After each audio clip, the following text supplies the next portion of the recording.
Hello my students, welcome to academic classes. Academic classes में आपका स्वागत है। आज का हमारा टॉपिक है प्रियम्बल ऑफ द कॉन्स्टिट्यूशन, हमारे संविधान की प्रस्तावना। इसके बारे में हम डिटेल में पढ़ने वाले हैं। प्रियम्बल इंपॉर्टेंट है प्रीलिम्स के लिए भी और मेंस के लिए भी। आपके मेंस में आपके जो प्रियम्बल के कीवर्ड्स हैं वो डायरेक्ट क्वेश्चंस आप लिख सकते हैं और आपके आंसर्स बहुत ही रिच लगेंगे। इसके अलावा पेपर 4 जो आपका इथिक्स है उसमें भी आप यूज़ कर सकते हैं प्रियम्बल के कीवर्ड्स। और ऐसे अच्छा ऐसे लिखा जा सकता है यदि प्रियम्बल के कीवर्ड्स यूज होते हैं। तो प्रियम्बल की इंपॉर्टेंस कितनी ज़्यादा है आप समझ सकते हैं इसे देख के। प्रियम्बल को हम डिटेल में पढ़ने वाले हैं। क्या प्रियम्बल हमारे संविधान का हिस्सा है? क्या प्रियम्बल में क्या क्या लिखा है? प्रियम्बल जो सोर्स ऑफ कॉन्स्टिट्यूशन क्या है, क्या हमारे संविधान का स्रोत है, सारी चीज़ें हमें प्रियम्बल में हम देखने वाले हैं। प्लस हमारा संविधान किस दिन बन के तैयार हो गया, सब कुछ हमें प्रियम्बल पढ़ के समझ में आ जाएगा। और इसके अलावा मैं एक और चीज़ बता दूँ आपको, मैं इस पर MCQ, इस पे जो मल्टीपल चॉइस क्वेश्चंस है प्रैक्टिस भी कराऊंगा कि समझ में आया है कि नहीं आया है, सारी चीज़ें देखने के लिए। मैं आपका प्रवीण सर, ये मैं आपके लिए लेक्चर लेके आया हूँ। यदि आपको कुछ मेरे बारे में पढ़ना है तो पढ़ सकते हैं। इसके अलावा यदि आप मेरे से कनेक्ट होना चाहें तो हो सकते हैं। सभी बच्चों के लिए कंपलसरी है टेलीग्राम ज्वाइन कर लें, क्योंकि सारा डॉक्यूमेंट्स टेलीग्राम पे अपलोड होता है। चलिए अब हम अपना लेक्चर स्टार्ट करते हैं। देखिए प्रियम्बल लगता कैसे, दिखता कैसे, ये है, ये हमारा प्रियम्बल है, इस तरीके का दिखता है। ज़्यादा इसमें कुछ है नहीं, ठीक है। अब हमारा टेबल ऑफ कंटेंट, हमें क्या क्या पढ़ना है, इतनी सारी चीज़ें हमें पढ़नी है, ये हमारा स्ट्रक्चर है, ठीक है।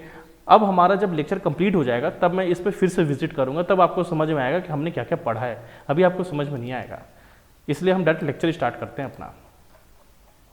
देखिए पहला है हिस्ट्री ऑफ द प्रियम्बल। पहले हमें प्रियम्बल के हिस्ट्री के पहले हम समझ सकते हैं प्रियम्बल है क्या, प्रस्तावना है क्या। देखिए जब हमारी कोई भी किताब आप परचेस करेंगे ना मार्केट में, कोई भी किताब जब आप परचेस करेंगे उसका जो पहला पेज होता है वो इंट्रोडक्शन होता है। उस पर इंट्रोडक्शन लिखी होती है, एक पूरे बुक का परिचय लिखा होता है। सेम उसी तरीके से हमारा प्रस्तावना है। जब हमारी संविधान की किताब है, हमारी कॉन्स्टिट्यूशन की बुक है, उसका जो पहला पन्ना है ना उसमें प्रियम्बल लिखा है। प्रियम्बल देख के आप समझ सकते हैं कि हमारा कॉन्स्टिट्यूशन कैसा है। यदि कोई फॉरेन से विजिट करता है हमारे इंडिया पे, अब हमारे इंडिया को वो समझना चाहता है कि हमारा इंडिया कैसा है, यहाँ के लोग कैसे हैं, तो क्या वो पूरी संविधान पढ़ेगा? अब वो घूमने आया है, पढ़ने थोड़ी आया है। इसीलिए प्रियम्बल पढ़ के, एक पन्ना पढ़ के, एक पेज पढ़ के समझ सकता है कि हमारा प्रस्तावना, हमारा संविधान, हमारे देश के लोग कैसे हैं। इसलिए हमें इसे कहते हैं प्रियम्बल, प्रस्तावना। ये हमारे संविधान का परिचय है। पूरे संविधान का निचोड़ हमने एक पेज में रख दिया है। इसको मैं दूसरी तरीके से आपको समझाता हूँ। मान लीजिए ये मूवी है, कोई मूवी है। अब मूवी जब रिलीज होती है तो उसके पहले उसका एक ट्रेलर रिलीज होता है। तो हमारी जो प्रस्तावना है, हमारा जो प्रियम्बल है, एक ट्रेलर की तरह है। और हमारा जो पूरा मूवी है, मूवी जो हमारी पूरी फिल्म है, एक पूरे संविधान की तरह है। तो इतना आपको समझ में आया कि प्रस्तावना क्या है। प्रस्तावना क्या है? एक समरी है, पूरे कॉन्स्टिट्यूशन की एक समरी है, पूरे कॉन्स्टिट्यूशन का एक निचोड़ है, ठीक है, पूरे संविधान के एक परिचय है। इतना आपको समझ में आया। अब इसका हम थोड़ा सा हिस्ट्री देखते हैं। एक्चुअली क्या हुआ था कि हमारे जो, आपको पता है ना, पहले हमारे जो प्रधानमंत्री थे वो थे जवाहरलाल नेहरू। उन्होंने एक ऑब्जेक्टिव रिजोल्यूशन लेके आए थे संविधान सभा में, याद रखना, ऑब्जेक्टिव रिजोल्यूशन। इसका पहले बोला गया था ऑब्जेक्टिव रिजोल्यूशन, ठीक है, उद्देशिका का प्रस्ताव। ये कहाँ आया था? संविधान सभा में, कॉन्स्टिट्यूएंट असेंबली में आया था। कॉन्स्टिट्यूएंट असेंबली का काम क्या था? संविधान का बनाना, संविधान का निर्माण करना, कॉन्स्टिट्यूशन को फ्रेम करना, ये कॉन्स्टिट्यूएंट असेंबली का काम था। तो कॉन्स्टिट्यूएंट असेंबली ने संविधान सभा में 22 जनवरी 1947 को, याद रखना ये डेट इंपॉर्टेंट है, 22 जनवरी 1947 को ये ऑब्जेक्टिव रिजोल्यूशन को अप्रूव कर दिया गया था। यानी कि इसको मान्यता दे दी गई थी, इसे स्वीकार कर लिया गया था। तब हमारे संविधान में प्रियम्बल हमारे संविधान में शामिल हो गया। तब आपको हिस्ट्री समझ में आया कि हमारे संविधान सभा ने इसे जो है अप्रूव किया था। किस दिन? 22 जनवरी 1947 को। ये प्रस्ताव कौन लेके आया था? तो जवाहरलाल नेहरू लेके आए थे। इतना आपको समझ में आ गया क्या? ठीक है। अब ये जो प्रियम्बल है, ये जो प्रस्तावना है, किस देश से लिया गया है, कहाँ से इंस्पायर्ड है? तो ये इंस्पायर्ड है, याद रखना, यूएसए से। कहाँ से इंस्पायर्ड है? यूएसए से, अमेरिका से इंस्पायर्ड है। अगर क्वेश्चन आता है तो आप बिल्कुल कंफर्टेबल रहें। चलिए अब हम आगे देखते हैं। अब ये जो प्रस्तावना है, ये जो प्रियम्बल है, इसमें क्या क्या चीज़ें लिखी हुई हैं, इसको हम डिटेल में समझेंगे। देखिए पूरी प्रस्तावना, ये जो पूरी प्रस्तावना है, इसको हम 4 भाग में डिवाइड कर सकते हैं। ये जो प्रियम्बल है इसको हम 4 पार्ट में डिवाइड कर सकते हैं। पहला सोर्स ऑफ कॉन्स्टिट्यूशन, यानी कि पहला जो पार्ट है प्रियम्बल का वो बताता है कि हमारे संविधान का स्रोत क्या है, हमारा संविधान को ताकत कहाँ से मिल रही है, संविधान कौन बना रहा है, कहाँ से हमारा संविधान आया है, ये चीज़ पहला है। दूसरा है कि हमारा जो सरकार है, हमारी जो कंट्री है, हमारा जो देश है, उसका नेचर कैसा है, हमारा देश कैसा है, उसका बिहेवियर कैसा है, ये हमारा सेकेंड पार्ट में हम डिस्कस करेंगे। तीसरा है कि हमारा जो कंट्री है, हमारा जो देश है, हमारी जो सरकार है, उसके ऑब्जेक्टिव्स क्या क्या हैं, हम क्या चाहते हैं, हमारे नागरिकों को क्या मिले, यह हमारा तीसरा पॉइंट है। और चौथा पार्ट में डिवाइड होता है प्रियम्बल कि हमारा किस दिन संविधान बन के तैयार हो गया, किस दिन हमारा कॉन्स्टिट्यूशन बिल्कुल बन के तैयार हो गया। ये चार चीज़ों में पूरा प्रियम्बल कंप्लीट हो जाता है।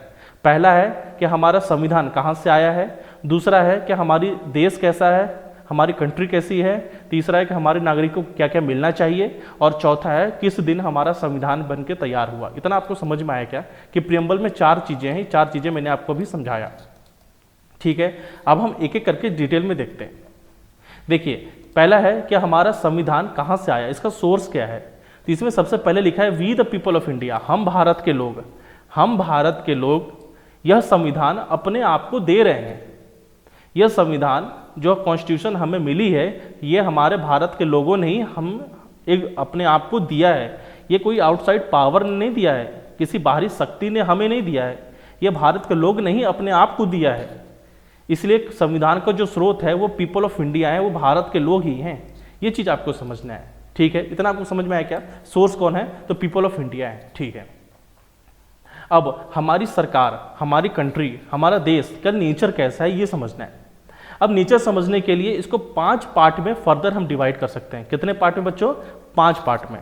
कौन कौन सा, पहला है सॉवरन, दूसरा है सोशलिस्ट, तीसरा है सेक्युलर, चौथा है डेमोक्रेटिक, पांचवा है रिपब्लिक, पांचवा है रिपब्लिक। यानी कि टोटल कितने हो गए, 5 हो गए। इसको मैं हिंदी में बताऊं तो यह है संप्रभु संपन्न। सॉवरेन मतलब होता है संप्रभु संपन्न, सोशलिस्ट मतलब होता है समाजवादी, सेक्युलर मतलब होता है धर्मनिरपेक्ष, डेमोक्रेटिक मीन्स लोकतांत्रिक, रिपब्लिक मीन्स गणतंत्र।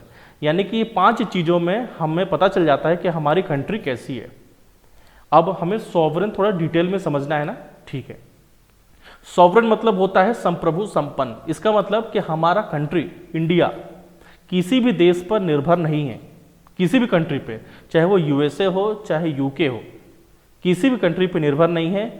और कोई भी और कंट्री, फॉरेन जो कंट्री है, कोई भी कंट्री हो, चाहे अमेरिका हो, चाहे इंग्लैंड हो, चाहे पाकिस्तान हो, हमारे गवर्नमेंट ऑफ इंडिया को, हमारे भारत सरकार को डिक्टेट नहीं कर सकती कि भारत सरकार को ये करना है वो करना है। हमारा भारत स्वतंत्र है, किसी भी देश पे निर्भर नहीं है, अपने कानून खुद बना सकता है, अपने लॉ खुद बना सकता है। इसका मतलब ये है, आपके मन में होगा यदि हमारा कंट्री सॉवरेन है तो हमारे इंडिया के ऊपर इतने सारे कंडीशंस क्यों लगा देते हैं, कौन, world bank, IMF, WTO, United nation. तो ये कंडीशनल है, इंडिया खुद वहाँ पे शामिल हुआ है। इंडिया अगर चाहेगा तो वर्ल्ड बैंक कुछ भी नहीं कर सकती, IMF कुछ भी नहीं कर सकती, यूनाइटेड नेशन कुछ भी नहीं कर सकती। इंडिया कंप्लीटली सॉवरेन है, आपको याद रखना है। नेपाल भी सॉवरेन है, पाकिस्तान भी सॉवरेन है, किसी का दबाव नहीं है भारत के ऊपर। भारत कोई भी कानून बना सकता है, चाहे वो नागरिकता के ऊपर हो, जिसका एग्जाम्पल है CAA, सिटीजनशिप अमेंडमेंट एक्ट, चाहे कुछ भी हो, चाहे 370 हटाना हो, कोई कुछ भी नहीं कर सकता है। इसका मतलब होता है सॉवरेन। ठीक है, दूसरा है समाजवाद, सोशलिस्ट। अब ये समाजवाद क्या होता है, सोशलिस्ट क्या होता है। अब देखिए, सोशलिस्ट मतलब आपको आसान भाषा में समझाऊं, इसका मतलब होता है वेलफेयर ऑफ द सोसाइटी, यानी कि समाज के हित में काम करना ही समाजवाद कहलाता है। अब ये जो सोशलिस्ट है, ये जो सोशलिज्म है, इसको 2 हिस्सों में हम समझ सकते हैं। पहला क्या है, पहला है डेमोक्रेटिक सोशलिज्म, क्या है, लोकतांत्रिक समाजवाद, और दूसरा है मार्क्सिस्ट समाजवाद, मार्क्सिस्ट सोशलिज्म। डेमोक्रेटिक सोशलिज्म और मार्क्सिस्ट सोशलिज्म, ये चीज हमें समझनी है। अब देखो बच्चों, ये जो डेमोक्रेटिक सोशलिज्म है, लोकतांत्रिक समाजवाद है, इसमें क्या होता है कि इसमें दोनों चीजें एग्जिस्ट करती हैं। कौन कौन सी, एक तो सारी चीजें गवर्नमेंट भी होंगी और कई सारी चीजें प्राइवेट भी होंगी। यानी कि यहाँ पे एग्जिस्टेंस जो है, पब्लिक ओनरशिप, प्राइवेट ओनरशिप, दोनों एग्जिस्ट करेगा। यानी कि यहाँ पे टाटा, अंबानी, जो प्राइवेट कंपनियां हैं वो भी एग्जिस्ट करेंगी, और गवर्नमेंट की कंपनियां जो हैं, जैसे कोल इंडिया हो गए, BHEL हो गई, वो भी एग्जिस्ट करेगी। यानी कि दोनों का यहाँ पे पार्टिसिपेशन रहेगा, सिर्फ एक यहाँ पे एग्जिस्ट नहीं करेंगे। इतना आपको समझ में आया क्या, यहाँ पे बिल्कुल आपको छूट है। यदि कोई गरीब है तो सरकार उसे खाना भी खिलाएगी। यदि कोई प्राइवेट में अपना पैसा जितना कमाना चाहे वो भी कमा सकता है, वो भी एग्जिस्ट कर सकता है। लेकिन जो मार्क्सिस्ट सोशलिज्म है, जो मार्क्सवादी समाजवाद है, वहाँ पे ऐसा नहीं है। वहाँ पे क्या है, वहाँ पे सिर्फ और सिर्फ हर चीज़ सरकारी होगी, हर चीज़ गवर्नमेंट की होगी। यदि कोई खेती भी करेगा तो गवर्नमेंट के लिए करेगा, यदि कोई नौकरी भी करता है तो गवर्नमेंट के लिए करेगा। वहाँ पे कंपनी भी एग्जिस्ट करेंगे तो गवर्नमेंट की कंपनीज होंगी, प्राइवेट चीज़ें कुछ भी एग्जिस्ट ही नहीं करेंगी। वो कंट्री होती है मार्क्सिस्ट सोशलिज्म। तो हमारा जो भारत है वो है लोकतांत्रिक समाजवाद, और इसका एग्जाम्पल है नॉर्थ कोरिया। याद रखना, नॉर्थ कोरिया। नॉर्थ कोरिया को बोला जाता है मार्क्सिस्ट सोशलिज्म, मार्क्सवादी समाजवाद। और हमारे भारत में है कौन सा समाजवाद? लोकतांत्रिक समाजवाद। तो आपको समझ में आया क्या क्या होता है समाजवाद? समाज के हित में काम करना। तो हित में कैसे करेंगे? या तो लोकतांत्रिक तरीके से या तो मार्क्सवादी के तरीके से। वो चीज मैंने आपको समझाया। तीसरा है सेक्युलर, धर्मनिरपेक्ष। सेक्युलर समझाने के लिए मैं आपको कुछ एग्जाम्पल लेता हूं। यह है ईरान, पाकिस्तान, ठीक है, और यह है इंडिया, और यह है फ्रांस। मैं 3 कंट्रीज ले रहा हूं। देखिए यहां पे ईरान, पाकिस्तान, आयरलैंड, ये जो कंट्रीज हैं, क्या ये सेक्युलर हैं? क्या ये सेक्युलर नहीं है? क्यों? क्योंकि इनके कंट्री का एक ऑफिशियल रिलीजन है। पाकिस्तान क्या है? वो है इस्लामिक रिपब्लिक। ईरान का क्या है? वो भी इस्लामिक रिपब्लिक। अफगानिस्तान क्या है? वो भी इस्लामिक रिपब्लिक। यानी कि उनके कंट्री का एक ऑफिशियल रिलीजन है, तो वो तो सेक्युलर हो ही नहीं सकते, तो उसको तो बिल्कुल हम हटा ही देते हैं, ठीक है। अब आया इंडिया और फ्रांस। इंडिया और फ्रांस दोनों देश सेक्युलर हैं, दोनों देश धर्मनिरपेक्ष हैं। इसका मतलब क्या हुआ? सेक्युलर मतलब होता है वो देश, वो कंट्री जो किसी एक धर्म को नहीं मानती है, उसे कहते हैं सेक्युलर। इंडिया और फ्रांस, इंडिया और फ्रांस दोनों सिर्फ एक रिलीजन को नहीं मानते हैं। फ्रांस और इंडिया में सबसे बड़ा फर्क ये है कि फ्रांस किसी भी रिलीजन को नहीं मानता है, और इंडिया जो है वो सभी रिलीजन को मानता है। देखिए सेक्युलर मतलब किसी भी पार्टिकुलर एक रिलीजन को ना मानना। तो फ्रांस ऐसा देश है जो किसी भी रिलीजन को नहीं मानता है, और इंडिया ऐसा देश है जो सभी रिलीजन को मानता है। उदाहरण के तौर पे मैं आपको समझाऊं तो मान लीजिए फ्रांस है। फ्रांस में यदि रोड बन रहा है, रोड का कंस्ट्रक्शन हो रहा है, और रोड के बीच में यदि मान लीजिए मंदिर आ जाता है, चर्च आ जाता है, या फिर मस्जिद आ जाती है, तो उन्हें कोई फर्क नहीं पड़ता। उन्हें रोड बनाना है, वो इसको तोड़ सकते हैं और एक रोड बना देंगे। उन्हें कोई फर्क नहीं पड़ता फ्रांस को कि बुर्का बैन करना है कि नहीं करना है। अगर उन्हें लगता है पब्लिक इंटरेस्ट में, नेशनल इंटरेस्ट में, तो वो कर देंगे। लेकिन इंडिया के साथ ऐसा नहीं है। इंडिया जो है वो दूसरे टाइप का सेक्युलर है। इंडिया सभी धर्मों को मानती है, इसलिए सारे धर्म बराबर हैं। फ्रांस किसी धर्म को नहीं मानता है, इसलिए सारे धर्म बराबर हैं। अगर इंडिया में दिक्कत होगा तो हज यात्रा भी कराएंगे और कुंभ मेला भी कराएंगे। यानी कि वो सभी धर्मों को मानती है इंडिया, इसीलिए यहाँ पे सारे धर्म बराबर हैं। फ्रांस किसी धर्म को नहीं मानती है, फ्रांस एक तरीके की नास्तिक हो गई, इसलिए सारे धर्म बराबर हैं। तो ये फर्क हो गया इंडियन सेक्युलरिज्म का, जो भारत का धर्मनिरपेक्ष है, और जो फ्रांस का जो धर्मनिरपेक्ष है। ये तो आपको इतना समझ में आया? चलिए ठीक है। हमारा 3 चीज हो गया। कौन कौन सा? एक हो गया सॉवरेन, संप्रभु संपन्न, दूसरा समाजवाद, तीसरा सेक्युलर। डेमोक्रेटिक का मतलब क्या होता है? इसका मतलब होता है लोकतांत्रिक। आपने सुना है ना, अब्राहम लिंकन ने कहा था for the people, by the people और टू द पीपल। हर चीज जनता के द्वारा। यदि जनता सरकार बना सकती है तो सरकार गिरा भी सकती है। जनता के हित में ही होना चाहिए। जनता ही अपने हित में करती है, यानी कि जनता ही हर चीज डिसाइड करती है कि सरकार कैसी बनेगी, और जनता ही वोट देती है। आपने देखा होगा जब भी वोट का समय होता है नेता आपके सामने गिर जाते हैं, और जब वोट खत्म तो नेता फिर आते ही नहीं है आपके पास। आखिर आपके पास क्यों आ रहे हैं? क्योंकि आपके पास वोटिंग का अधिकार है, क्योंकि आप वहां पे सुप्रीम हैं। डेमोक्रेसी में जो जनता होती है वो सुप्रीम पावर होती है, सारी शक्ति जनता के हाथ में होती है, क्योंकि जनता कुछ भी कर सकती है। जनता सरकार बना भी सकती है और सरकार गिरा भी सकती है, उसे कहते हैं डेमोक्रेटिक। अब हमें समझना है रिपब्लिक, गणतंत्र, ये चीज हमें समझनी है। देखिए आपको रिपब्लिक समझाने के लिए मैं आपको 2 एग्जांपल लेता हूं, एक इंडिया का और एक यूके का। इंडिया में क्या है? यहां पे है रिपब्लिक, और यूके में क्या है? वहां पे है मोनार्की, राजशाही। यहां पे है गणतंत्र, वहां पे है राजशाही। रिपब्लिक में क्या होता है? रिपब्लिक में जो हेड ऑफ द कंट्री होता है, जो देश का मुखिया होता है, जो हेड ऑफ द कंट्री होता है, वो इलेक्टेड होता है, इलेक्टेड। इंडिया में जो हमारे प्रेसिडेंट हैं वो हेड ऑफ द स्टेट हैं, वो पूरे कंट्री के मुखिया हैं, देश के मुखिया हैं, वो इलेक्टेड हैं, निर्वाचित हैं, वो जनता से चुनाव लड़के आए हैं, वो जीते हैं तब जाके वहाँ पे राष्ट्रपति बने। लेकिन यूके में ऐसा नहीं है। यूके में क्या है, वहाँ के जो देश के मुखिया हैं, जैसे कि एलिजाबेथ हो गए, प्रिंस हैरिस हो गए, प्रिंस विलियम्स हो गए, वो वहाँ पे चुनाव लड़के नहीं आए हैं, वो उस घर में पैदा हुए हैं, इसलिए वहाँ के वो शासक बन गए, रूलर बन गए, यानी कि देश के मुखिया हो गए।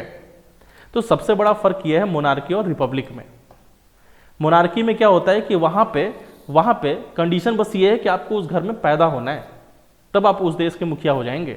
लेकिन जो रिपब्लिक होता है वहाँ पे ऐसा नहीं है, वहाँ पे आपको इलेक्शन लड़ना पड़ेगा।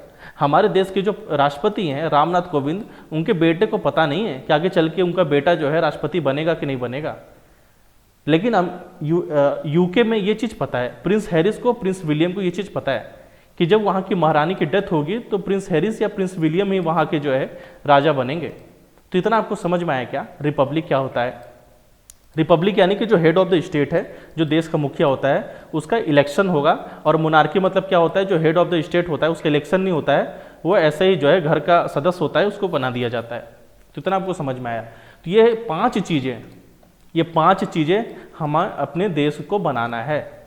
याद करने का तरीका है ट्रिपल एस डी आर, ठीक है, ट्रिपल एस डी आर, ये चीज़ आप याद कर लेना। Socialist, secular, sovereign, socialist, secular, democratic, Republic, ये 5 चीज़ें हैं जो आपको याद भी हो गई होंगी अभी तक मेरे ख्याल से। खैर अब हम आगे देखते हैं। फिर उसके बाद है ऑब्जेक्टिव, हम अपने देश में क्या चाहते हैं, हमारे नागरिकों को क्या मिले, ये चीज़ आपको समझना है। देखिए पहला है जस्टिस, आपको याद रखना, justice, equality, liberty, fraternity, unity and integrity. अब ये जस्टिस याद रखना, 3 जस्टिस की बात की गई है। बच्चे कंफ्यूज हो जाते हैं, क्वेश्चन ऐसे ही पूछता है कौन कौन सा जस्टिस है, सोशल जस्टिस, इकोनॉमिक जस्टिस और पॉलिटिकल जस्टिस, ये 3 जस्टिस हैं, ठीक है। न्याय, सामाजिक न्याय, आर्थिक न्याय और राजनीतिक न्याय। उसके बाद फिर है इक्वालिटी, बराबरी। इक्वालिटी किस चीज़ में, बराबरी किस चीज़ में, स्टेटस में, और किस चीज़ में, अपॉर्चुनिटी में, चाहे वो किसी भी जाति का हो, यदि आईएएस बनता है, चाहे लो कास्ट का हो चाहे हाई कास्ट का हो, यदि दोनों में आईएएस बनते हैं तो दोनों का स्टेटस बराबर होना चाहिए, यह है इक्वालिटी ऑफ स्टेटस। अपॉर्चुनिटी मतलब यानी कि चाहे किसी भी जाति का हो, सबको एक बराबर अवसर मिलना चाहिए आगे बढ़ने का, यह है अपॉर्चुनिटी, ठीक है। इतना आपको समझ में आया क्या, चलिए ठीक है। अब है लिबर्टी। लिबर्टी याद रखना आपको, यानी कि स्वतंत्रता है, आपको आज़ादी है, किस चीज़ की, थॉट की, सोचने की, एक्सप्रेस करने की, बिलीफ की, फेथ की, वर्शिप की। टोटल 5 है, याद रखना, ये बहुत इंपॉर्टेंट है। लिबर्टी किस चीज़ की, आपके thought, expression, belief, faith, worship. आपको आज़ादी है सोचने की, आपको आज़ादी है एक्सप्रेस करने की, आपको आज़ादी है कुछ भी बोलने की। तो क्या आप कुछ भी बोलेंगे, भारत तेरे टुकड़े होंगे, ऐसे जेएनयू में नारे लगे थे। तो इस पे कुछ कंडीशंस हैं, वो सारे कंडीशंस हम पढ़ेंगे जब आर्टिकल 19, आर्टिकल 21, ये सारी चीज़ें हम पढ़ेंगे, ठीक है। उसके बाद देखते हैं फ्रेटर्निटी, भाईचारा। फ्रेटर्निटी मीन्स भाईचारा। भाईचारा आप समझ सकते हैं आप क्या होता है। भाईचारा मीन्स लोगों को मिलजुल के रहना चाहिए, प्यार से रहना चाहिए, उसे कहते हैं भाईचारा, ठीक है। अब देखिए उसके बाद लिखा है यूनिटी एंड इंटीग्रिटी, एकता और अखंडता, पूरे राष्ट्र की एकता और अखंडता। हमारे देश में एकता हो, लोगों के बीच में एकता हो, और अखंडता। इंटीग्रिटी मीन्स क्या होता है कि इंटीग्रिटी मीन्स होता है कि हमारा देश टूट ना पाए, हमारे देश को, भारत को टूटने से बचाना, उसे कहते हैं इंटीग्रिटी। यानी कि हमारा जो भारत है वो अखंड भारत है। अब हमारे भारत की जो इंटीग्रिटी है, हमारे भारत की जो अखंडता है, वो खंड खंड ना हो जाए, वो टूट ना जाए, उसे कहते हैं इंटीग्रिटी। तो आपको इतना समझ में आया क्या कि हमें अपने नागरिकों को क्या मिलना चाहिए, justice, liberty, equality, fraternity, unity and integrity. ये 5 चीज़ें हैं, justice, liberty, equality, fraternity, unity and integrity. ये चीज़ आपको याद होना चाहिए, बिल्कुल आपके टिप पे होना चाहिए। चलिए ठीक है, अब हम आगे देखते हैं। अब जो चौथी चीज़ है हमारे प्रेम्बल में जो मेंशन्ड है, वो कहता है कि हमारा किस दिन संविधान बन के तैयार हो गया। तो हमारा संविधान, हमारा कॉन्स्टिट्यूशन 26 नवंबर 1949 को हमारा कॉन्स्टिट्यूशन बन के तैयार हो गया, याद रखना। हमारा संविधान, हमारा कॉन्स्टिट्यूशन कब बन के तैयार हुआ है? 26 नवंबर 1949 को। लेकिन हमारा संविधान उसी दिन लागू नहीं हुआ था, लागू हुआ है 26 जनवरी 1950 को। यानी कि 26 जनवरी 1950 को हमारा देश संविधान से चलने लगा। और हमारे आर्टिकल 394 में, हमारे संविधान कॉन्स्टिट्यूशन के आर्टिकल 394 में ये मेंशन्ड है कि जिस दिन हमारा संविधान बन के तैयार हुआ उस दिन संविधान के, कॉन्स्टिट्यूशन के कुछ प्रोविजंस, कुछ नियम कानून जो है लागू तो हो गए थे, लेकिन पूरा संविधान लागू नहीं हुआ था। पूरा संविधान लागू हुआ है 26 जनवरी 1950 को। ये चीज आपको याद रखना है। ऐसे पूछेगा कि किस दिन संविधान बन के तैयार हुआ, तो 26 नवंबर 1949। और किस दिन हमारा देश संविधान से चलने लगा, यानी कि हमारा संविधान लागू हो गया, तो 26 जनवरी 1950। अब आप सोच रहे होंगे कि आखिर ये 26 जनवरी ही हमने क्यों चुना? तो एक्चुअली क्या हुआ था, लाहौर सेशन हुआ था, लाहौर अधिवेशन हुआ था 1929 में। कांग्रेस का हर साल अधिवेशन होता था। उस अधिवेशन में रावी नदी के किनारे पहली बार पूर्ण स्वराज की मांग की गई थी। याद रखना, पूर्ण स्वराज की मांग की गई थी। कंप्लीट इंडिपेंडेंस, अब हमें पूरी आजादी चाहिए अंग्रेजों से। और पहली बार 26 जनवरी 1930 को झंडा फहराया गया था। पहली बार ऐसे सिंबॉलिक कि अब हम 26 जनवरी को अपना आजादी का दिवस मनाएंगे, इसलिए 26 जनवरी हमारे लिए बहुत ज्यादा इंपॉर्टेंट हो गया है।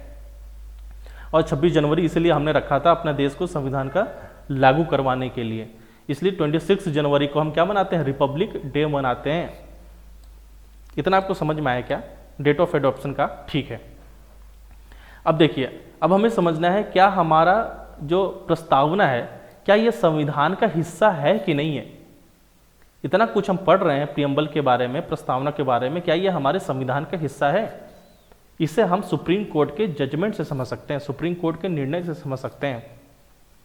सुप्रीम कोर्ट ने निर्णय दिया था बेरूबरी यूनियन केस में। याद रखना बच्चों, कब आया था? 1960 में आया था ये, 1960 में। ये जो केस था, इसमें सुप्रीम कोर्ट ने, उच्चतम न्यायालय ने साफ साफ मना कर दिया कि यह जो है प्रस्तावना संविधान का हिस्सा नहीं है। इसमें लिखा है it can not be considered as a part of constitution. प्रस्तावना संविधान का हिस्सा नहीं है, यह चीज आपको याद रखना है। लेकिन फिर से सुप्रीम कोर्ट का जजमेंट आया और सुप्रीम कोर्ट ने अपना ही जो वर्डिक्ट था, अपना ही जो निर्णय था, फिर से पलट दिया। यह है केशवानंद भारती केस। यह केस बहुत इंपॉर्टेंट है। पूरे भारत के इतिहास में पहली बार 13 जज एक साथ बैठे थे, उन्होंने यह फैसला सुनाया था। इस केशवानंद भारती केस में 13 जज एक साथ बैठे थे और इन्होंने ऐतिहासिक फैसला सुनाया था। इन्होंने कहा था कि पूरे संविधान को बदल सकते हैं, पूरी प्रस्तावना बदल सकते हैं, लेकिन संविधान, कॉन्स्टिट्यूशन का जो बेसिक स्ट्रक्चर है उसे चेंज नहीं कर सकते। ये हम डिटेल में पढ़ेंगे जब हम फंडामेंटल राइट पढ़ेंगे। आपको मैं आपको बताऊंगा मौलिक अधिकार। अभी आप ये समझ लीजिए कि क्या प्रस्तावना संविधान के हिस्सा है कि नहीं है। तो केशवानंद भारती केस में बताया गया कि प्रस्तावना संविधान के हिस्सा है।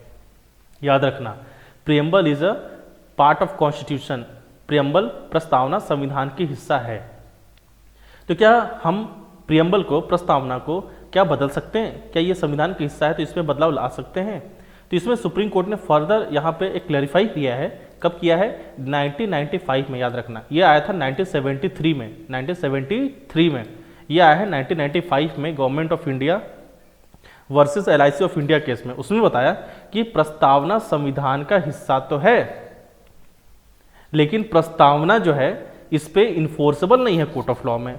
यानी कि प्रस्तावना पे आपको न्याय नहीं मिलेगा। यदि प्रस्तावना का उल्लंघन होता है, यदि प्रस्तावना के प्रोविजंस को, प्रियम्बल के प्रोविजंस का अगर वायलेशन होता है, तो इस पे आपको न्याय नहीं मिलेगा। ये न्याय योचित नहीं है। जिस प्रकार से आपके मौलिक अधिकार का उल्लंघन होता है तो आपको न्याय मिलता है, प्रस्तावना के उल्लंघन पे, इसके वायलेशन पे आपको न्याय नहीं मिलेगा। यानी कि इसका मतलब क्या हुआ, यह अगर प्रस्तावना है, यह अगर संविधान है, अगर दोनों के बीच में यदि टकराव होता है तो इसमें जीत हमेशा संविधान की होगी, कॉन्स्टिट्यूशन की होगी। इतना आपको समझ में आया क्या? तो इसका फाइनल क्या निकला? फाइनल ये निकला कि प्रस्तावना संविधान का हिस्सा तो है, लेकिन अभिन्न हिस्सा नहीं है, इंटीग्रल पार्ट नहीं है, और ये इन्फोर्सेबल भी नहीं है कोर्ट ऑफ लॉ में। यानी कि ये न्यायोचित नहीं है, इस पर न्याय नहीं मिलेगा। ये चीज़ हमें समझ में आ गई कि प्रस्तावना संविधान का हिस्सा है कि नहीं है। लास्ट क्या है? ठीक है, अब हम अपने प्रस्तावना को क्या बदल सकते हैं, क्या चेंज कर सकते हैं? क्या प्रस्तावना संविधान का हिस्सा है तो इसका इसमें बदलाव ला सकते हैं? हाँ, ला सकते हैं। कैसे लाएंगे? जैसे संविधान में बदलाव लाते हैं। कैसे? कॉन्स्टिट्यूशनल अमेंडमेंट करके, संविधान संशोधन करके। तो इंदिरा गांधी ने 42 संविधान संशोधन अधिनियम 42nd कॉन्स्टिट्यूशनल अमेंडमेंट एक्ट 1976 के तहत 1976 के तहत हमारी जो प्रस्तावना है उसको चेंज कर दिया। ये जो 42 संविधान संशोधन है इसको मिनी कॉन्स्टिट्यूशन, छोटा संविधान भी कहते हैं, क्योंकि बहुत सारी चीजें बदलाव हुई थी और प्रस्तावना में 3 चीजें जोड़ दी गई। कौन कौन सी? सोशलिस्ट, सेकुलर और इंटीग्रिटी, समाजवाद, धर्मनिरपेक्ष और अखंडता। ये 3 चीजें जोड़ी गई हैं। इसको याद करने का तरीका क्या है? SIS। तो इतना आपको समझ में आया क्या कि प्रस्तावना क्या चेंज हो सकता है? तो हाँ, हो सकता है, लेकिन क्या चेंज नहीं होगा? पूरे संविधान का जो बेसिक स्ट्रक्चर है वो चेंज नहीं हुआ। किसने कहा? हमारी सुप्रीम कोर्ट ने कहा। किस केस में कहा? केशवनंद भारती केस में कहा। इतना आपको समझ में आया क्या? क्या हमारा प्रस्ताव चेंज हुआ है? हाँ, हुआ है। कितने बार हुआ है? 1 बार हुआ है। कौन सा संविधान संशोधन था? 42 वाला था। कब आया था? 1976 में आया था। क्या क्या जोड़ा गया है? सोशलिस्ट, सेकुलर, इंटीग्रिटी जोड़ा गया है। इतना आपको समझ में आया क्या? ठीक है, यदि आपको इतना समझ में आ गया तो इस पे मैंने आपको कुछ क्वेश्चंस दिए हैं, वो आपको प्रैक्टिस करने हैं। लगभग मैंने टोटल 9-10 क्वेश्चंस दिए हैं और उसके बाद मैंने आपको आंसर्स भी दिए हैं। यदि आप इतना करते हैं तो आपकी बिल्कुल प्रियम्बल, मैं गारंटी लेता हूँ, इसके बाहर से कहीं भी कोई भी एग्जाम दें आप, चाहे छोटा से छोटा दें और बड़े से बड़ा IAS का भी एग्जाम दें, कुछ भी बाहर से नहीं आएगा।